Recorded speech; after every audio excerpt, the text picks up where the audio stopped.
Hello and welcome to the Irish History Podcast. My name is Finn Dwyer and this is the Lingaun, exploring Ireland's oldest frontier. The Lingaun Valley is probably not a name you're familiar with. I live relatively close to it, and before recording this episode, it wasn't somewhere I knew much about. It forms part of the border between the modern counties of Kilkenny and Tipperary, and in the 21st century, aside from an intense sporting rivalry over hurling, there's no real difference on either side of this valley. However, this small, seemingly innocuous river was one of the most important frontiers in Ireland for thousands of years. Although the societies and kingdoms that lived on either side of this valley are long vanished, the region is littered with tombs, religious sites, castles and battlefields. Now, a few weeks ago, I met up with archaeologist Neil Jackman, who's an expert in the region, and we spent a morning driving down the valley. While we set out just to explore the Lingaun, our conversations took in a range of topics, so this episode has a lot in it. Everything from what society was like 5,000 years ago to the spiritual beliefs of our distant ancestors, right down to the story of a battle in the 1798 rebellion. Now, before I get going, I want to introduce Neil. Lots of you will know him. He's always great to interview. He's been on the show a few times now, and he has his own podcast, Amplify Archaeology, which lots of you are familiar with. It's really worth checking out. Neil also runs a really cool service called Tua, where he provides itineraries for exploring places like the Lingaun Valley, as well as tours and online lectures. Now, as the summer comes in, this is great for planning road trips or exploring places like the Lingaun Valley online. Now, the website is tua.ie, that's tua.ie. I have links to that in the show notes below. Now, to begin though, Neil and myself met up at a place called Knockrow, a 5,000-year-old passage tomb similar to Newgrange, a site you might be more familiar with. Knockrow is similar to Newgrange in that it was built to align with the winter solstice, but before we got into the story of this fascinating tomb, we talked about ancient frontiers. This was a really intriguing discussion and it helps set the scene for this show and the next one. It is a very ancient boundary because it's the boundary, I suppose, beyond Tipperary and Kilkenny, it's the boundary between Leinster and Munster. So if we kind of work backwards in time from, say, the medieval period and so on, this had real significance there. And the kind of collection of monuments that we have, even going all the way back to here at Knockrow, where we have a Neolithic passage tomb. And even earlier than that, we can see that there are elements here that are pointing to this being a truly ancient boundary. We're stood at Knockrow now, and it's in a sort of a little hollow, but it's not far away. You can just about, if you were here and you looked maybe 50, 100 metres maybe across over there, you'd see the remains of slate quarries. And that's part of this quite dramatic gorge that runs up the landscape here, and there's the Lingaun River as well, and that seems to combine to form this boundary that, I don't know, when you look at it like this kind of Neolithic site, and we look behind us and there's a hill there called a Henny Hill, and there's an enormous Bronze Age hill fort on top of that as well. Right. We're getting all of these clues, really. Another clue that that this may have been significant well before the historical record. Oh, absolutely, yeah. Absolutely, because another clue that we get that points us towards that is down in the Anne Valley of Waterford and so on, and all the way up to a place called Kilmogue that I know you featured before on the podcast. We have these beautiful portal tombs. They only exist on one side of the Lingaun Valley. They don't exist on the other side of it as well. So it looks like as early as the Neolithic, that this very minor little river that's very nondescript, it's not like the Shannon or something like that. You can almost jump across it in parts, you know. You really only know about it because you can see the landscape going down into the valley, but the river itself is not, as you say, significant. Sorry, go on. No, it's all. No, that's the thing. So why that was chosen to be such a big cultural boundary for over 5,000 years, I don't know. It's not a physical boundary, as I say, in the likes of, say, the River Shannon or something like that. Where you could understand people couldn't cross it or whatever. Exactly. Like that, there's only so many places you can cross it or ford it. It doesn't have that element here. So, but it's certainly a cultural boundary because people are choosing to do different things on one side. And the presence of the hill fort there in the Bronze Age, tells us that people were monitoring the boundary as well. And one of the things that we'll also catch as well, is, hopefully today, is a little bit of the monastic richness we have here in the early medieval period, when we're in what was the old kingdom of Ossory right now. You can find there's quite a lot of monastic sites all the way along the boundary as well. And monasteries tended to be placed in these kind of no man land kind of situation, along borders, along boundaries, because they were the first places to be raided kind of thing, and all of this sort of thing by the rival kingdoms and such. So all the way through from the Neolithic, the Bronze Age, unfortunately we don't have too many Iron Age elements here, the early medieval period and the medieval, with all the tower houses, we're seeing that this was a real place of significance, and it's quite curious for that. But the richness and the variety of the monuments here, you'd only really find it somewhere like the Boyne Valley. It is quite remarkable that we've got such good representation from a really broad breadth of Irish history. And then we might talk a little bit about the site that's in front of us. It's Knockrow. People maybe might have become slightly more aware of it in recent years. I think there has been more coverage of the site. I'll let you explain. Do you want to begin maybe by just describing what we're looking at here? Sure. Well, if people know Newgrange, it's a similar monument. It's a Neolithic passage tomb. And in the 1990s, Professor Maurice O'Sullivan from UCD and a small team came along, and Maurice was looking originally that there was a few stones around the side that displayed megalithic art, and Maurice, being an expert in that, came down for a look. And it was decided to, at that time, that excavations were underway at places like Knowth, and there had been a lot of interesting discoveries at Carramore in Sligo that was looking at the chronology of these tombs. And Maurice decided that it would be good to excavate a site that was outside of either Sligo or the Boyne Valley to see how are we seeing comparable dates across the whole thing, or does it vary quite a bit? So excavations were carried out over a series of years in the 90s, and what they found here at Knockrow is really interesting. It's not a massive tomb.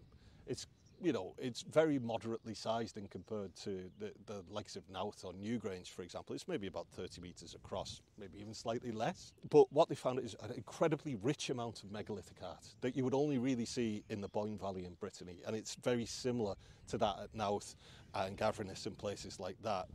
It's on a prepared platform because it's set in this little slope area here. So people, in the middle part of the Neolithic, around about 3,400 BC, 3,300 BC, prepared a platform here, and they set up the tomb originally with one passageway that looked towards the sunrise on the winter solstice. So just to explain to people, though, if you're not familiar with maybe the Newgrange, that would mean that at a certain point, as the sun rises, it would directly go a line with the passage, illuminating the back of the passage, and then for the rest of the year, this wouldn't happen. Exactly. So there's one very significant day in the year, but also I always find.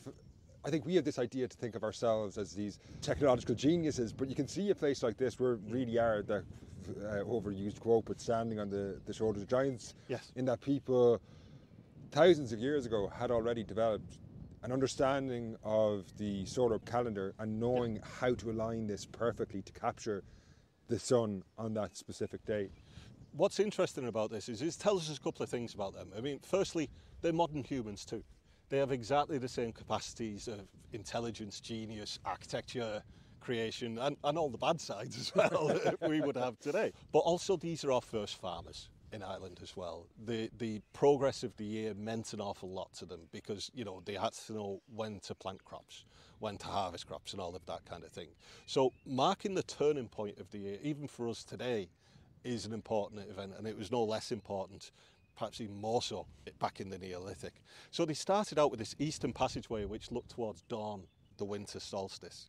And then at some point, and the chronology, currently Maurice is writing up and doing all of the advanced dating to understand the chronology better, but at some point, that eastern passageway got subsumed into a slight enlarging or aggrandizing of this tomb, and they added a more elaborate western passageway, which now looks towards the sunset on the winter solstice, which is this This one in that front we're of us. looking at here. Maybe Yeah. you just walk up and explain to people. So what you're seeing is, you're seeing the passageway itself. It's formed of a series of upright stones set in sockets. These upright stones are called orthostats, and they had capstones on top, and it creates a very narrow passageway. I mean, We'd struggle to go to get. we're husky gentlemen.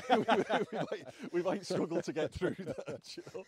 But at the back of that passageway, and it's a little hard to see it right now because the clouds are in, but at the back of that passageway, the stone that is standing up there is particularly heavily decorated with megalithic art, and the stones at the back there are very well decorated. Inside the passageway, and it's what you'd call an undifferentiated chamber, in that it's not like Newgrange, which has a very distinctive burial chamber in a cruciform shape.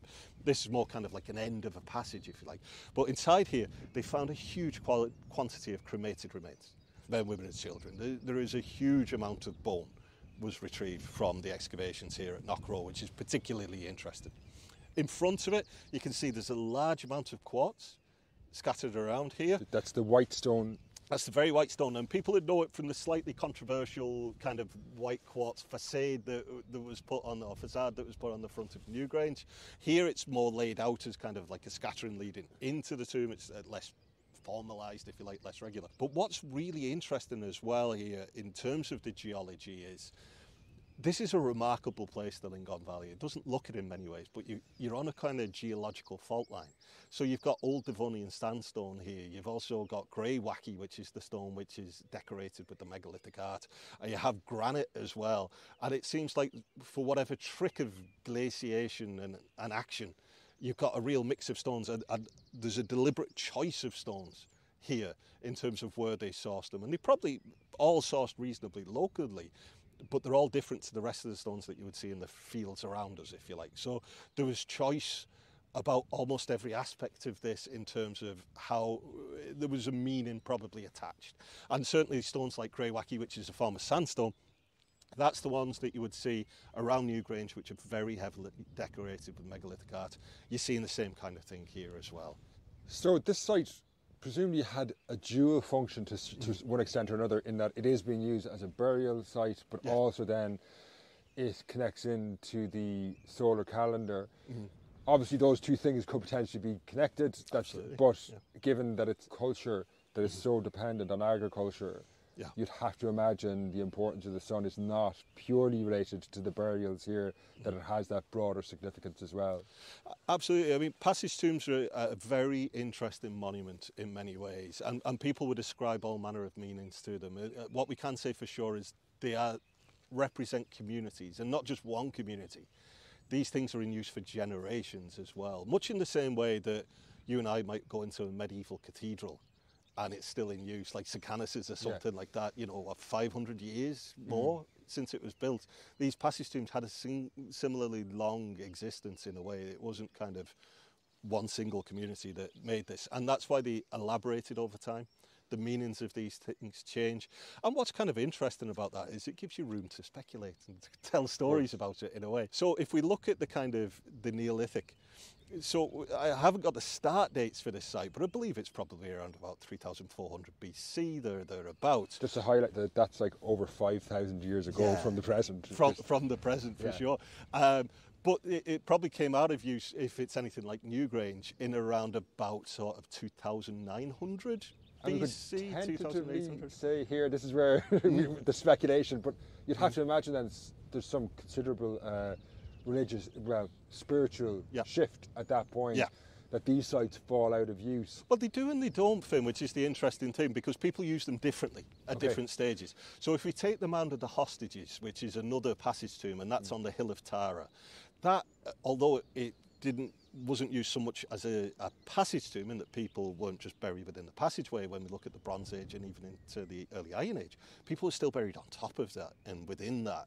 So they still saw it as a sacred place in a way, but they might have a different meaning about it, or they might tell a different story. And what I think is quite interesting about this site is when we consider the long arc of its history and the fact that the Western passage tomb was added later, when we think about certain cultures, for example, and this is me absolutely going off on one now, but this is pure speculation. That's the fun thing about the Neolithic. You can speculate.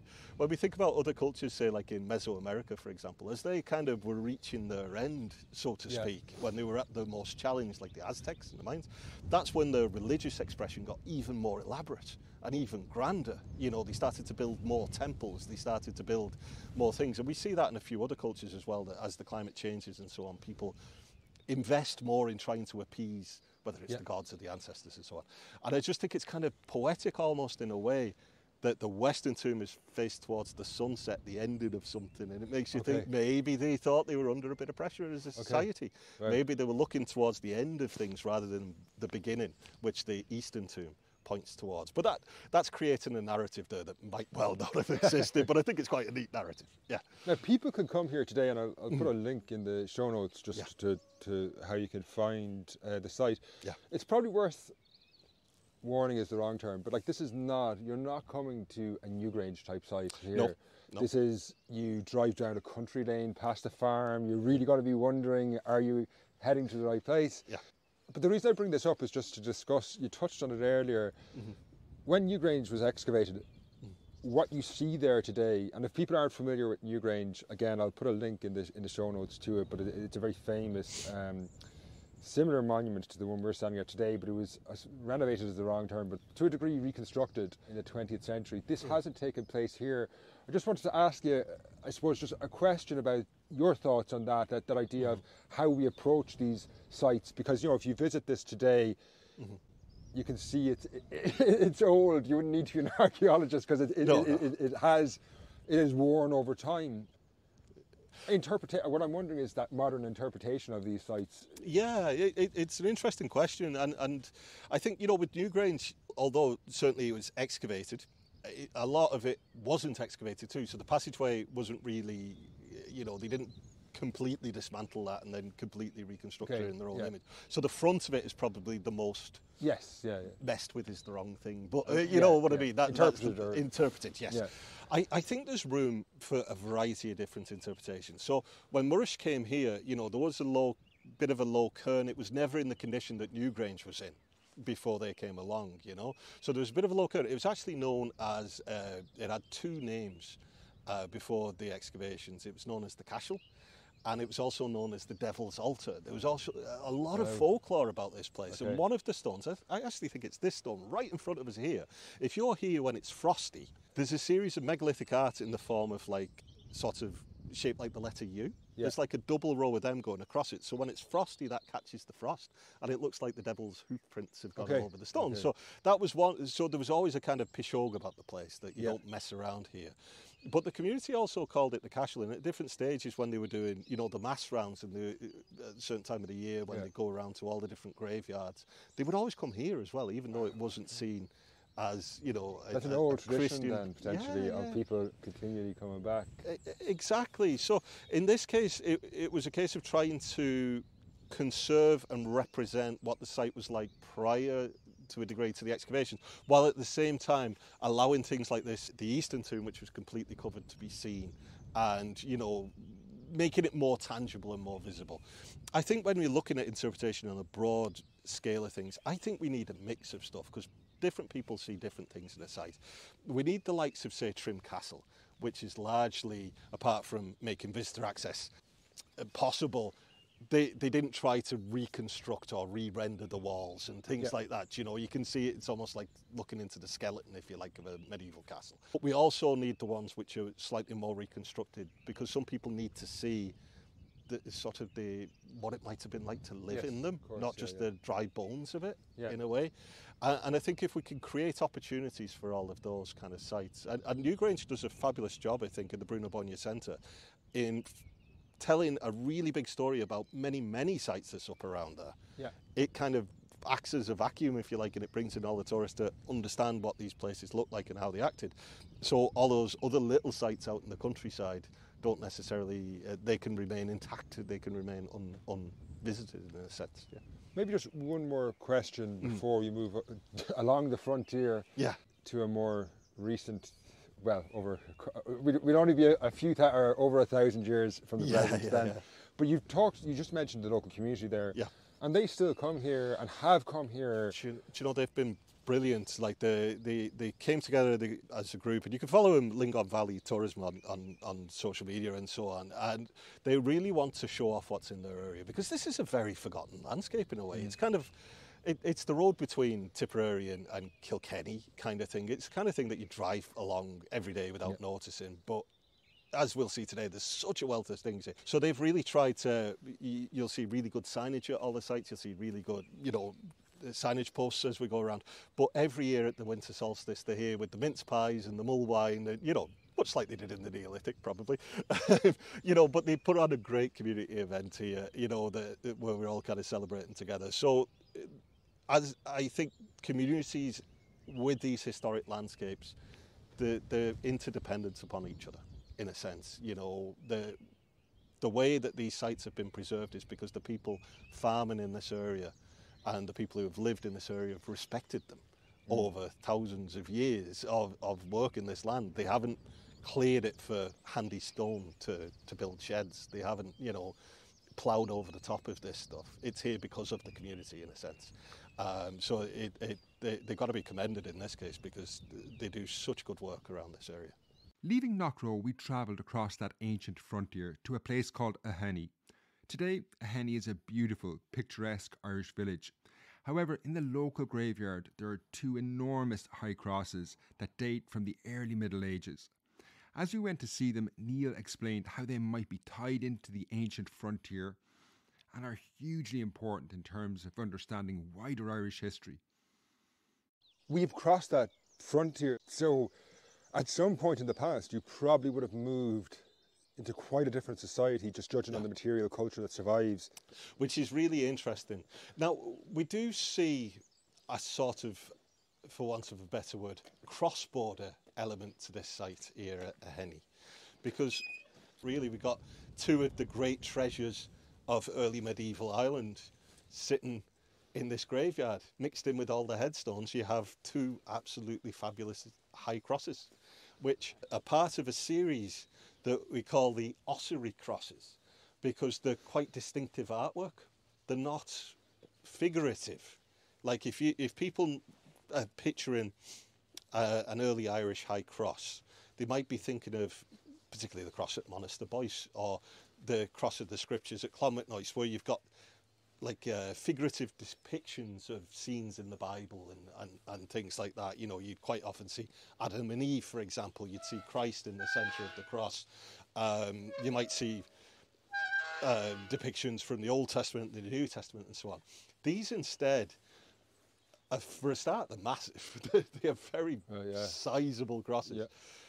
But what's unusual about them is that instead of depicting scenes like that, they have what you would call bosses, these big round, and it's probably show a picture, but they have these round bosses coming off them and incredibly intricate art around it. So they're thought to represent metalworking, actually. They're thought to represent a cross that was made in metal.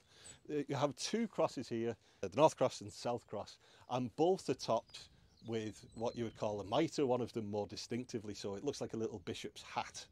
Now, the bases of the crosses, unfortunately, are covered in moss and lichen, but underneath that is where you see more figurative depictions. There's like a hunting sort of scene with a chariot and all of this kind of stuff, and more religious depictions. But I might they just are unusual.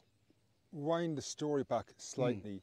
So outside the environs of the churchyard, there's the ruins of a building. You've got that's 1.5 walls.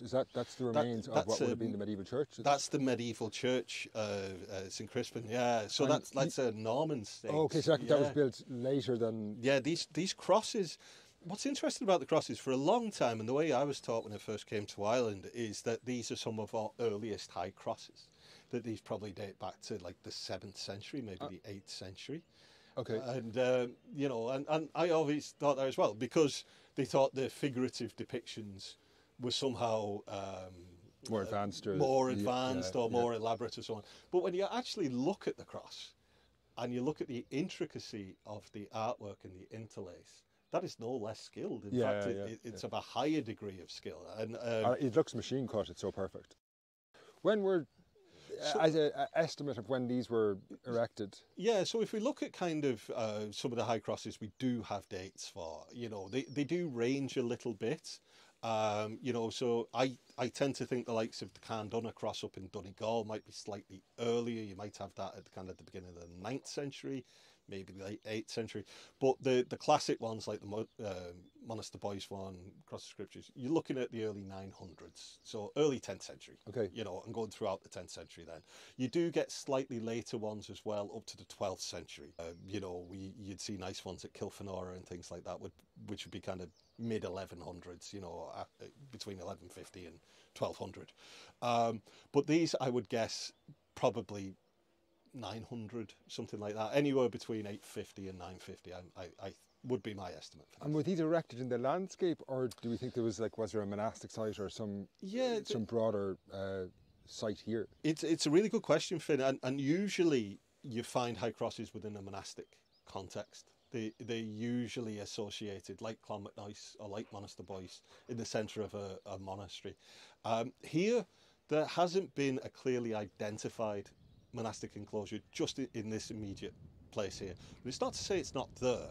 Yeah. We just haven't necessarily identified it yet. Or, alternatively, sometimes what you found happened was, particularly in the kind of 18th and 19th century, people would move them to where they saw as a safe place. So they might move them into a churchyard, or they might move them into the ruins of a church. So they might. It's not to say the early monastery was definitely 100% right here. Could have been nearby, and for whatever reason, it was going to be destroyed or whatever, and they moved them here. And this, you touched on it earlier, but this also ties into the ancient boundary that we've crossed. Yeah. The fact that these are erected here is tied into that, because in the early medieval period, kings tended to grant the church lands along a border for numerous reasons, not least, I suppose. Very practical. Yeah, but it provides a bit of a buffer. Yeah. Your rival king across the border is presumably going to be a little bit more hesitant about having to attack church land to get to you. Yeah. But do you want to, I suppose, just talk us through, I suppose, that continuation of that border that we're moving down into the Christian period? Exactly, and when we think of borders, there's borders which are practical borders in that sense, and your land along your border is your least valuable land because it's the most subject to change. So if you had farmers living along there and they were getting burned out every other year or something like that, so giving it to the church, as you say, is quite a pragmatic thing. That's not to say people didn't raid churches and monasteries. Yeah. It wasn't just the Vikings doing that. It was more common that an Irish rival kingdom would raid a monastery somehow attached to their rivals, So there's that aspect, but there's also the cultural aspect as well. And by having these really distinctive high crosses here on this side of the border, if you like, Ossory is kind of declaring itself as doing its own thing, that it has its own particular style, its own particular ways, as opposed to what you might see in Munster, which has a different style to that. There's a spiral here that's reminiscent of maybe some of the artwork you'd see on prehistoric monuments.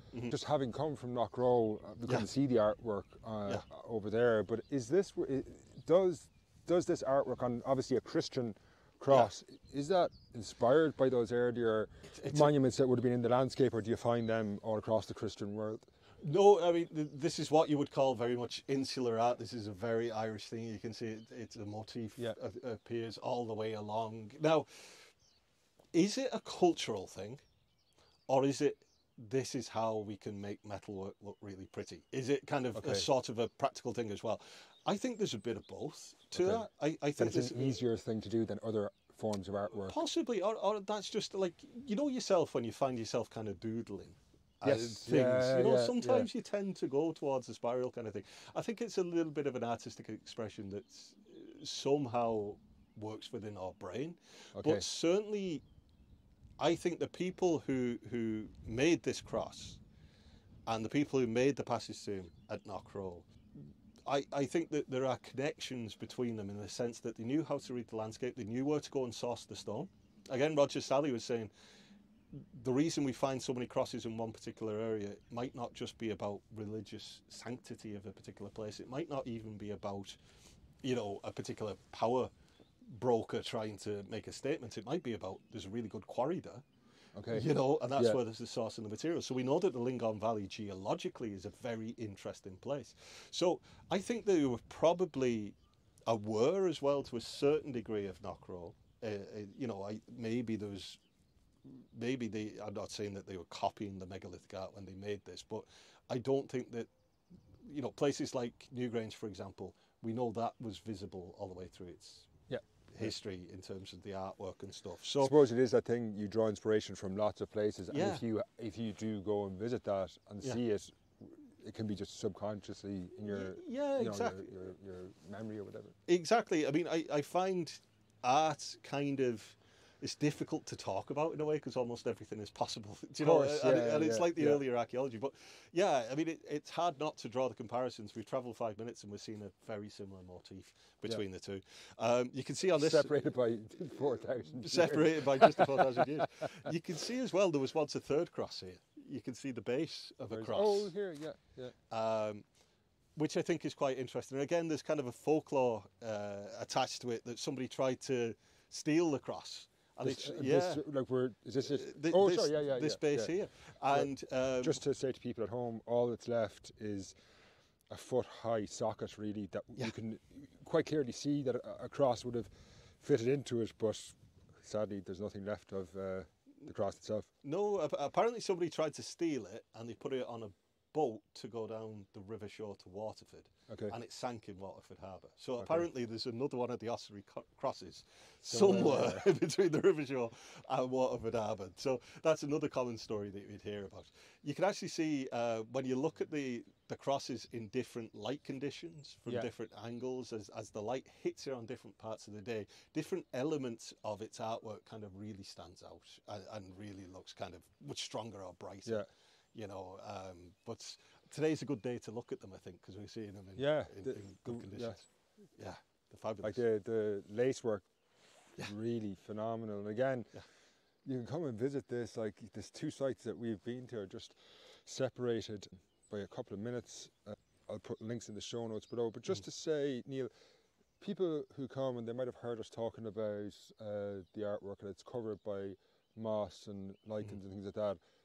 It's not advisable to scratch that off. Oh, no, God, no. Like, you're damaging, like, and you might think it's stone, how can I damage it? But if 1,000 people, and like this has been here for over 1,000 years, it only survives because people have this respect for it. Well, that's it. And actually, although in a way it makes it slightly harder for us to see, it also protects it from weathering and from the acidification of rain.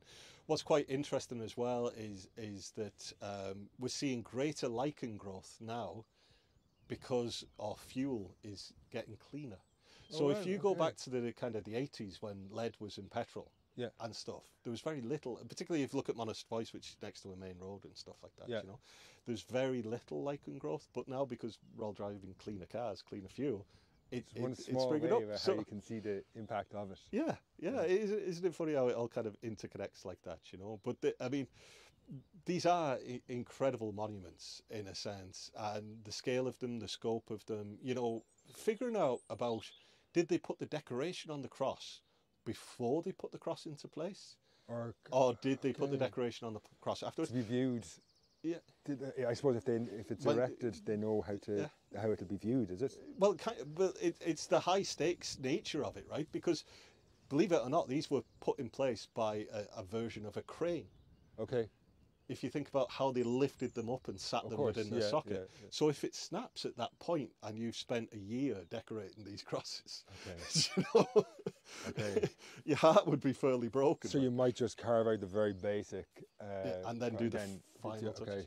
Another question about these crosses as well, which is often asked, is, were they painted? Oh, okay. We're seeing them now as stone, and they're still incredibly beautiful. They're still incredibly intricate, but they might have been very brightly painted at the time as well, and there's a couple of... Which would really bring out the features carved into them. Yeah, so the big roundels on it, those big kind of bosses, they're representing like gems or glass in a metal cross. Okay. So if you could imagine them as enamel, like a bright red Yes, or a bright yes, blue yeah, or a yeah, white, yeah. up against the kind of more painted cross. Like it'd be almost garish to our eyes. Yeah. But like A lot of medieval though artwork, well, not artwork, but I've seen reconstructions of furniture and things like that, and they had a very different, Yeah. I suppose whatever artistic taste in terms Yeah. of colour. Yeah. That they would mix maybe quite bright reds and blues, Yeah. which today would, as you would be considered garish, and it's not Yeah. necessarily. Yeah. It's just interesting how that how it changes, because if you're in a room with that now, it's almost catching your eye and it's not pleasant. Whereas obviously that's just to one degree or another construction. After a henny, Neil and myself drove further down the valley to a medieval graveyard and castle at a place called Kilcash, before finishing our journey at a 1798 battlefield. Now those stories are all coming in next week's episode. Before signing off today though, I'd like to thank Neil for his time. You can find links to his podcast and that service, Tua, in the show notes below. Sound on today's episode was by Kate Dunley. Until next week, Slán.